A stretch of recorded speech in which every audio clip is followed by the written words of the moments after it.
Kolkata rape murder case में आज supreme court के अंदर लंबी सुनवाई हुई, सख्त टिप्पणियां की गई। सीबीआई की तरफ से बताया गया कि सबूतों के साथ छेड़छाड़ हुई है। पुलिस पर तमाम सवाल उठे। तमाम सवाल कोलकाता सरकार, पश्चिम बंगाल सरकार से पूछे गए कि आखिर प्रिंसिपल को तुरंत क्यों नहीं हटाया गया, तुरंत एफआईआर क्यों नहीं दर्ज हुई। लंबी चौड़ी सुनवाई हुई है, तमाम सख्त टिप्पणियां की गई हैं। पूरा आपको विस्तार से बताएंगे। कोर्ट में आज कोलकाता रेप मामले में क्या कुछ सुनवाई हुई, कोर्ट की तरफ से आदेश भी दिए गए, खासतौर पर केंद्रीय स्वास्थ्य मंत्रालय के सचिव को कि तमाम राज्यों के डीजीपी उनसे बात करिए, उनसे मुलाकात करिए और डॉक्टरों की सुरक्षा सुनिश्चित करवाइए। इसके साथ ही डॉक्टरों से अपील की गई जो उनकी लंबी हड़ताल चली आ रही है उसको खत्म किया जाए, काम पर लौटा जाए। और अभी हाल में हमारे पास खबर भी आई है कि दिल्ली एम्स में जो लंबे समय से हड़ताल चल रही है उसको फिलहाल रोक दिया गया, प्रदर्शन रोक दिया गया है सीजीआई के आश्वासन के बाद। कोर्ट में क्या कुछ हुआ इस पर आपको बताते हैं। हमारे साथ हमारे वरिष्ठ साथी पीयूष पांडे जी जुड़े हैं। पीयूष जी, लंबी चौड़ी सुनवाई हुई, तमाम टिप्पणियां की गई, पुलिस पर सवाल उठे। आज कोर्ट में काफ़ी सारे वीडियो भी निकल के आ रहे हैं उस कार्रवाई के, क्या कुछ खास हुआ आज बताइए। देखिए, बिल्कुल सुप्रीम कोर्ट ने इस मामले में आज बहुत विस्तृत सुनवाई की और इस विस्तृत सुनवाई के दौरान ख़ास तौर पर पश्चिम बंगाल सरकार को कई बार फटकार का सामना करना पड़ा। उसकी वजह ये थी कि जिस दिन घटना हुई उस दिन जो क्राइम सीन था उसको प्रोटेक्ट नहीं किया गया, जबकि सबसे पहली जिम्मेदारी यही होती है कि जब कहीं पर अपराध हो तो क्राइम सीन को प्रोटेक्ट किया जाए। और साथ ही उस क्राइम हुआ जो साफ तौर पर हत्या और रेप की घटना थी, उसको अननेचुरल डेथ करार देने का जो प्रयास था, उसके बारे में जो बातें निकल कर के सामने आ रही थी, उसको लेकर के भी सुप्रीम कोर्ट ने कई सवाल किए। चूँकि जो रोजनामचा होता है पुलिस का, जिसको जीडी कहते हैं इंग्लिश में, उसमें जो दर्ज की गई थी घटना, उसमें पहल यही दर्ज किया गया कि ये मसला अननेचुरल डेथ का है, यानी कि अप्राकृतिक मौत का है। लेकिन बाद में एफआईआर रात में 11:30 बजे हुई और इसको लेकर के जस्टिस जेबी परादीवाला ने कई अहम सवाल किए, पश्चिम बंगाल सरकार की ओर से पेश हुए कपिल सिब्बल से, और उन्होंने कई बार ये स्पष्ट किया कि जो सीबीआई और जो जीडी का इशू है उसमें कहीं ना कहीं ये स्पष्टीकरण इसलिए नहीं हो पा रहा क्योंकि जो दर्ज किया गया था और जो मजिस्ट्रेट के सामने दर्ज किया गया था उसमें कहीं ना कहीं कन्फ्यूज़न हो रहा है कोर्ट को। हालांकि उन्होंने बाद में इस मामले में स्पष्ट कर दिया, लेकिन कोर्ट ने इस मामले में उनको कड़ी फटकार लगाई क्योंकि सीधे तौर पर अगर देखा जाए तो एफआईआर में देरी हुई थी और इसके पहले एफआईआर में देरी से पहले घटना जो स्थल था उसको संरक्षित नहीं किया गया पुलिस के द्वारा, और इसके साथ ही बॉडी जो थी विक्टिम की उसको सौंपने में देरी की गई। और एक सवाल जो लगातार पिछली सुनवाई से सुप्रीम कोर्ट कर रहा है कि आखिर घटना स्थल पर इतने बड़े पैमाने पर करीब 7,000 लोग वहां पर पहुंच गए थे और क्राइम सीन पर जो भी फॉरेंसिक डेटा और डिटेल और एविडेंसेस जो बाद में बनते हैं जाकर के, वो सारे डिस्टॉर्ट हो गए, ख़राब हो गए। तो इस वजह से सुप्रीम कोर्ट खासा नाराज़ था।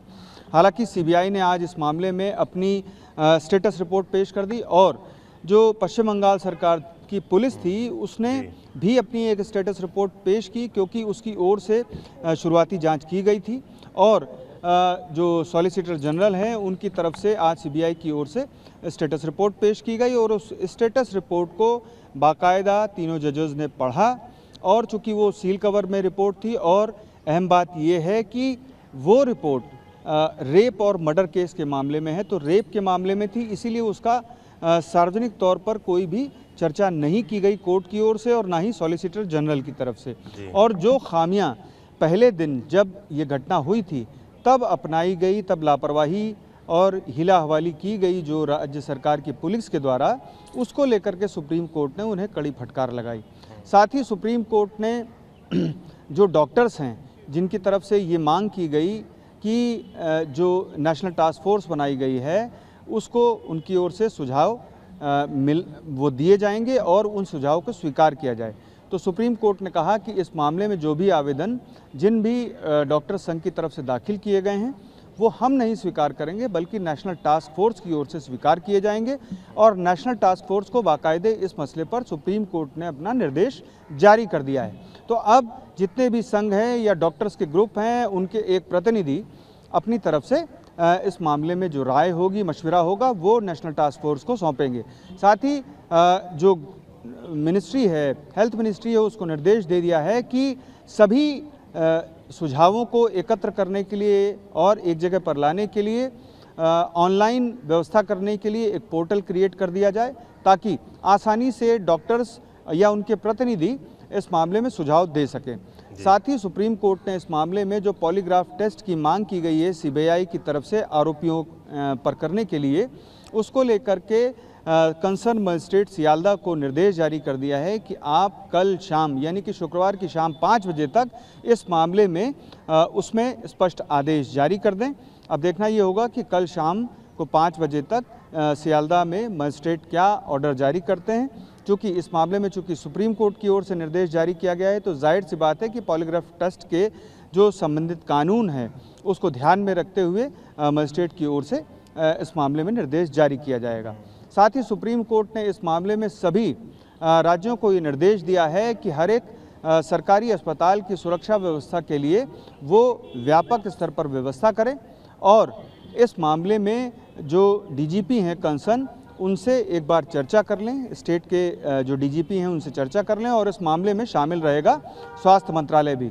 तो ये व्यापक निर्देश सुप्रीम कोर्ट की ओर से जारी किए गए हैं आज, और सुनवाई को 5 सितंबर तक के लिए टाल दिया गया है। तब तक जो जांच में प्रगति होगी अब अगली सुनवाई में सीबीआई की ओर से बताई जाएगी। साथ ही जो अन्य सवाल होंगे जो पश्चिम बंगाल सरकार से किए जाने हैं, वो भी सुप्रीम कोर्ट अब अगली सुनवाई में करेगा। इस मामले में एक अहम बात सुप्रीम कोर्ट ने आज ये भी कही कि जो सोशल मीडिया है उसको अपनी भूमिका जिम्मेदारी से निभानी चाहिए, और जो ख़ास तौर पर ज़िम्मेदार लोग हैं, इंटेलेक्चुअल लोग हैं, उनको सोशल मीडिया पर अपनी बात सही तरीके से ही रखनी चाहिए। चूँकि इस तरह के घटना में जो आपराधिक घटनाएं होती हैं, अगर उसमें गलत तरीके से बयानबाजी होती है तो वो कहीं ना कहीं भ्रम फैलता है और उसकी वजह से परेशानी खड़ी होती है। अदालत पर भी दबाव पड़ता है, प्रशासन पर भी दबाव पड़ता है, उनका कहने का निहितार्थ ये था। तो आज इस मामले पर सबसे पहली बात ये थी कि सुप्रीम कोर्ट ने पश्चिम बंगाल सरकार को कड़ी फटकार लगाई। इसके अलावा डॉक्टरों को बड़ी राहत देते हुए सीधे तौर पर उनके सुझाव नेशनल टास्क फोर्स में शामिल करने के लिए अनुमति प्रदान कर दी, और साथ ही डॉक्टर्स जो अभी तक प्रदर्शन कर रहे थे उनके खिलाफ जो एक्शन लिए गए पुलिस की तरफ से या प्रशासनिक तौर पर, उनको भी छूट प्रदान कर दी कि अगर आज से वो अपनी हड़ताल खत्म कर देंगे और वो कल से अपने काम पर चले जाएंगे तो उनके खिलाफ कोई भी कदम नहीं उठाया जाएगा, और ये आदेश सुप्रीम कोर्ट ने आज जारी कर दिया। तीसरी बात ये थी। चौथी बात ये थी कि पॉलीग्राफी टेस्ट जो है उसको लेकर के अब कल शाम 5 बजे तक कंसर्न मजिस्ट्रेट सियालदा को अपना निर्णय लेना होगा, और इस मामले में अब अगली सुनवाई 5 सितंबर को होगी। तो अब ये मामला जो है सुप्रीम कोर्ट के सामने है, और सीबीआई की जो जांच है वो सुप्रीम कोर्ट की निगरानी में चल रही है, क्योंकि अब अगली सुनवाई में भी सॉलिसिटर जनरल जो सीबीआई की तरफ से पेश हो रहे हैं, उन्हें बताना होगा कि जांच में अभी तक क्या प्रगति हुई। तो ऐसी स्थिति में आप ये समझ लीजिए कि अब सीबीआई पर भी एक ये बहुत बड़ा जिम्मेदारी है कि वो अच्छे तरीके से जांच करे और अब तक की सारी चीज़ें निकाल करके सामने लाए। साथ ही सुप्रीम कोर्ट ने आज ये कॉशन कर दिया जितने भी वकील यहाँ पेश होते हैं विभिन्न पक्षकारों की तरफ से, कि इस मामले का राजनीतिकरण नहीं किया जाए। ये एक दुखदाई घटना है और बर्बर घटना है। इस मामले में एक लड़की का रेप हुआ और उसके बाद उसकी हत्या हो गई। पिछली सुनवाई में सुप्रीम कोर्ट ने ये भी कहा था कि लड़की का नाम और उसकी तस्वीर दिखाया जाना पूरी तरह से गलत था।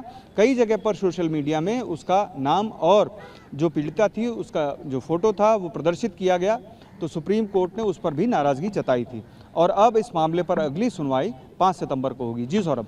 बिल्कुल, 5 सितंबर को सुनवाई होगी, और आज इस तरह की सख्त टिप्पणियां की गई हैं पश्चिम बंगाल सरकार को लेकर, कोलकाता पुलिस को लेकर, वो गौर करने लायक हैं। और जैसा कि पीयूष जी ने बताया भी कि सीधा सुप्रीम कोर्ट की निगरानी में ही अब ये जांच आगे बढ़ेगी। सीबीआई पर इस बात की जिम्मेदारी, अतिरिक्त जिम्मेदारी रहेगी कि उसकी निगरानी जो है सीधे सुप्रीम कोर्ट कर रहा है, और लगातार स्टेटस रिपोर्ट उसको सौंपनी होगी इस मामले में। सीबीआई ने अस्पतालों के जो हालात हैं उनको लेकर भी टिप्पणी की और डॉक्टरों से कहा कि आप काम पर लौट आइए। उन्होंने कहा कि अस्पतालों की स्थिति जानता हूं, मैं खुद एक सरकारी अस्पताल के फर्श पर सोया हूं जब मेरे परिवार के एक सदस्य बीमार था। तो एक ये भी देखने वाला है कि सीजेआई जस्टिस चंद्रचूड़ लगातार जो अस्पतालों का जो हाल है उस पर भी ध्यान दे रहे हैं, उस पर भी टिप्पणियां कर रहे हैं। ये जो नेशनल टास्क फोर्स बना है या स्वास्थ्य मंत्रालय को जो निर्देश दिए गए हैं उसमें यह भी ख्याल रखने को कहा गया जो अस्पतालों की सुविधाएं हैं उस पर भी इस बार जोर है सुप्रीम कोर्ट का। क्या इसमें और क्या बात है? एक जो वीडियो वायरल है पीयूष जी, उसके बारे में बता दीजिए। जो कपिल सिब्बल से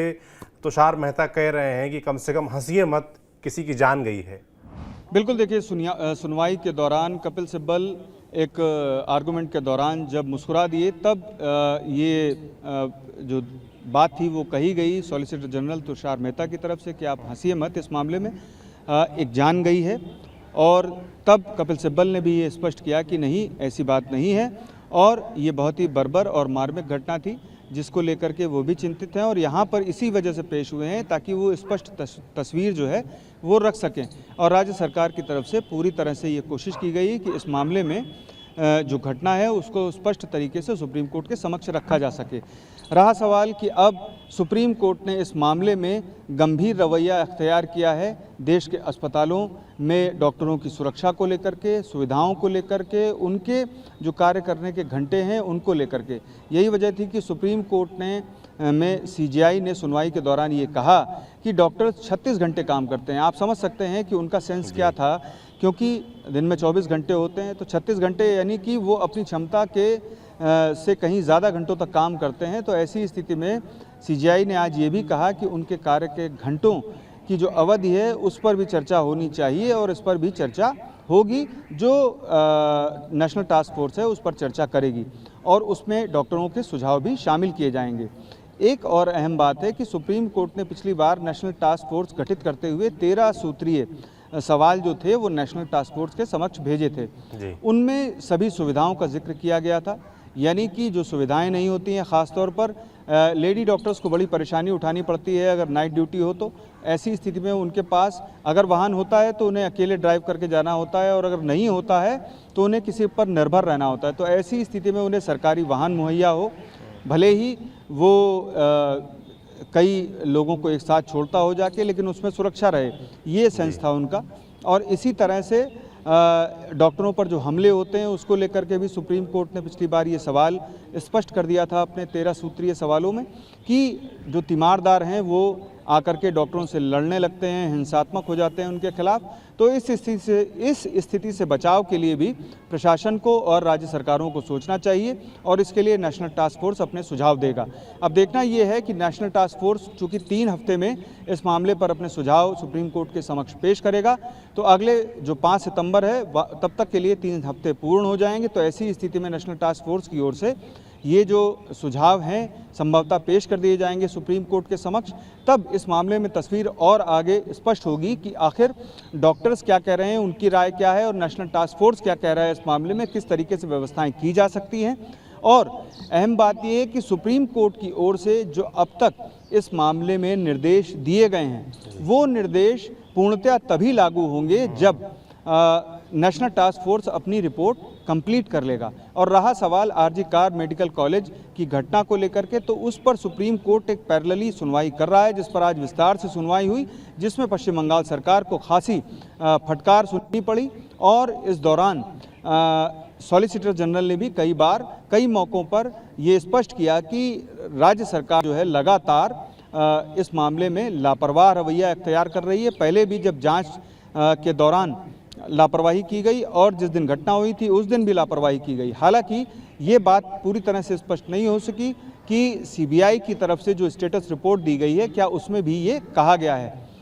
आज सीबीआई ने और पश्चिम बंगाल सरकार ने अपनी स्टेटस रिपोर्ट दाखिल कर दी है और अब अगली सुनवाई जो 5 सितंबर को होगी तब संभवतः नेशनल टास्क फोर्स भी अपनी रिपोर्ट पेश कर देगा, जो एंटरिम रिपोर्ट होगी, क्योंकि उसको 2 माह में अपनी फाइनल रिपोर्ट पेश करनी है। इस दौरान उसको सभी डॉक्टर्स और जो भी विभिन्न हिस्सेदार हैं जिनकी राय इस मामले में लेनी है कि डॉक्टरों की सुरक्षा देश भर में कैसे की जाए और उसके लिए क्या व्यवस्था ज़रूरी है, साथ में अन्य व्यवस्थाएं और उनके कार्य के घंटों पर जो चिंता सुप्रीम कोर्ट ने जताई है, उन सभी पहलुओं पर नेशनल टास्क फोर्स विचार करेगी और उसमें डॉक्टरों के प्रतिनिधि और उनके संघों के प्रतिनिधियों की जो राय है वो भी शामिल करेगी।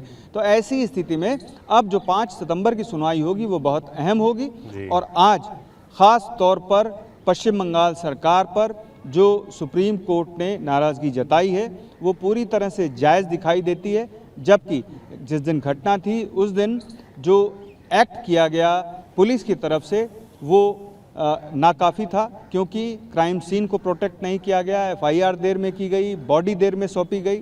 तो ये सारी चीज़ें थी जिन पर पहले दिन से सुप्रीम कोर्ट की नज़र थी और आज भी सुप्रीम कोर्ट ने उस मसले पर विस्तार से सुनवाई की।